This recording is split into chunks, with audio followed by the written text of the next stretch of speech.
Liquor కేసులో మిథున్ రెడ్డికి ఎలాంటి సంబంధం లేకపోయినా మిథున్ రెడ్డిని అరెస్ట్ చేశారు. 70 రోజుల పాటు రాజమండ్రి సెంట్రల్ జైల్లో ఉంచారు.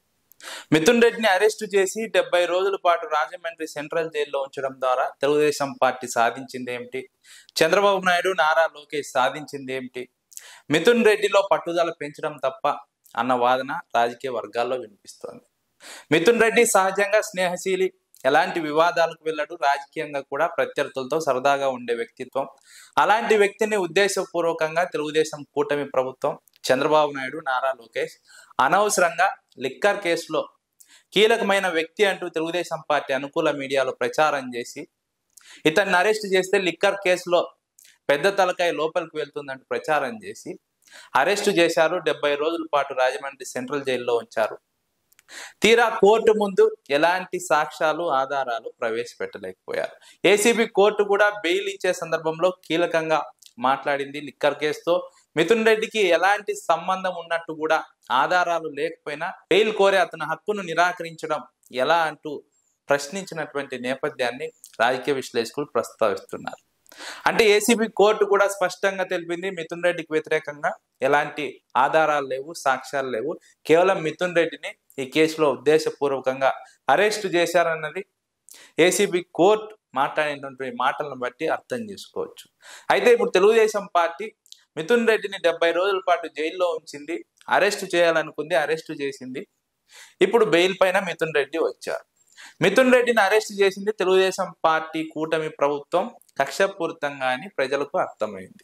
ఇప్పుడు లిక్కర్ కేసు మీద కూడా ప్రజలకు అనుమానం కలుగుతుంది. ఎందుకంటే లిక్కర్ కేసులో మిథున్ రెడ్డి కీలకం, మిథున్ రెడ్డి పాత్ర చాలా ఉంది. మిథున్ రెడ్డి అరెస్ట్ అయితే వెంటనే జగన్మోహన్ రెడ్డి అరెస్ట్ అవుతారంటూ అనేక సార్లు ప్రచారం చేసిన తెలుగుదేశం పార్టీ, వారి అనుకూల మీడియా మిథున్ రెడ్డి విషయంలో కోర్టు ఆ విధంగా మాట్లాడడం, మిథున్ రెడ్డి లిక్కర్ కేసులో ఉన్నట్టు ఎలాంటి సాక్ష్యం లేదు, ఆధారం లేదు, అతనికి సంబంధం ఉన్నట్టు ఎలాంటి ఎవిడెన్స్ లేదంటూ కోర్టు మాట్లాడడం ప్రజలకు కూడా ఒక స్పష్టతనిచ్చే పరిస్థితి వచ్చిందని రాజకీయ విశ్లేషకులు అంచనా వేస్తున్నారు. ఈ మొత్తం లిక్కర్ కేసు అంతా కుట్ర కథను అల్లి తెలుగుదేశం కూటమి ప్రభుత్వం వారి అనుకూల మీడియా ద్వారా ప్రజల్లోకి తీసుకువెళ్లాలని ప్రయత్నించింది.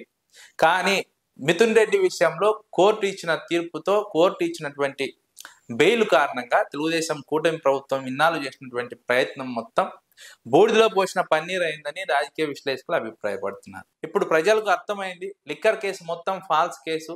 కావాలనే తెలుగుదేశం కూటమి ప్రభుత్వం వైఎస్ఆర్సీపీ అధినేత వైఎస్ జగన్మోహన్ రెడ్డిని లక్ష్యంగా చేసుకొని వైఎస్ఆర్సీపీ నేతలను అరెస్ట్ చేస్తూ మిథున్ రెడ్డిని కూడా అదే విధంగా అరెస్ట్ చేసి సాక్ష్యాలు, ఆధారాలు లేకపోవడంతో మిథున్ రెడ్డికి బెయిల్ రావడంతో ఈ కేసు మొత్తం తప్పుడు కేసు, ఫాల్స్ కేసు, ఉద్దేశపూర్వకమైనటువంటి కేసు అని ప్రజలకు అర్థమైంది. వైఎస్ జగన్మోహన్ రెడ్డి హయాంలో ఎలాంటి అవినీతి జరగలేదు, అక్రమాలు జరగలేదు, లిక్కర్ స్కామే జరగలేదు అన్న విషయం ఇప్పుడు తెలుగుదేశం పార్టీనే ప్రజలకు చెప్పకనే చెప్పిందని రాజకీయ విశ్లేషకులు అభిప్రాయపడుతున్నారు. ఎందుకంటే అరెస్ట్ చేశారు, అరెస్ట్ చేసినప్పుడు సాక్ష్యాలు, ఆధారాలు ఉండాలి. ఆషామాషిగా ఆరోపణలు చేస్తే సాధ్యం కాదు, ప్రజలకు నిరూపించాలి. కనీసం కోర్టుల ముందు ప్రవేశపెట్టలేకపోయినా కూడా ప్రజలనైనా కన్విన్స్ చేసే కెపాసిటీ తెలుగుదేశం పార్టీకి ఉండాలి. కానీ ఇప్పుడు తెలుగుదేశం పార్టీ ప్రజలు నమ్మే పరిస్థితి లేదు తెలుగుదేశం పార్టీ వ్యవహారాన్ని, తెలుగుదేశం పార్టీ ఆరోపణలను.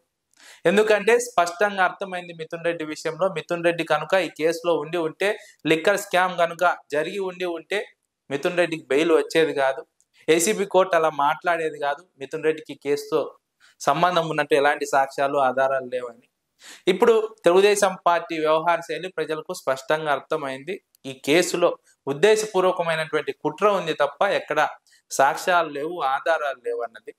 ఇప్పుడు తెలుగుదేశం పార్టీకి ఇన్నాళ్ళు మిథున్ రెడ్డిని అరెస్టు చేసి, వైఎస్ఆర్సీపీ నేతలను అరెస్టు చేసి సునకానందం పొందడం తప్ప, తెలుగుదేశం పార్టీ పైశాచిక ఆనందం పొందడం తప్ప తెలుగుదేశం పార్టీ సాధించింది ఏమీ లేదు. ప్రజల్లో మరింత పలచనైంది. వైఎస్ఆర్సీపీపై ఇన్నాళ్ళు చేస్తున్న ఆరోపణలన్నీ అవాస్తవం అని తేలింది. వైఎస్ఆర్సీపీపై ఇన్నాళ్ళు చేసినటువంటి ఆరోపణలకు తెలుగుదేశం పార్టీ చేస్తున్నటువంటి వ్యవహారానికి సంబంధం లేదని తేలిపోయింది. తెలుగుదేశం పార్టీని నమ్మే పరిస్థితి ప్రజల్లో లేకుండా పోయిందని రాజకీయ విశ్లేషకులు అంచనా వేస్తున్నారు.